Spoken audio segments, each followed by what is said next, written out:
Hello everyone. Today we talk about how to fix the app of Zara. We go to settings. Then we click on apps. After that we search the app Zara and we click. We will on for stop. After that we go to storage. Then we click on clear cache.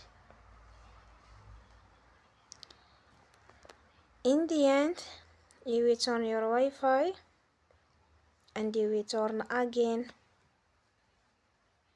Don't forget to support us by like and subscribe. See you next time and thank you for watching.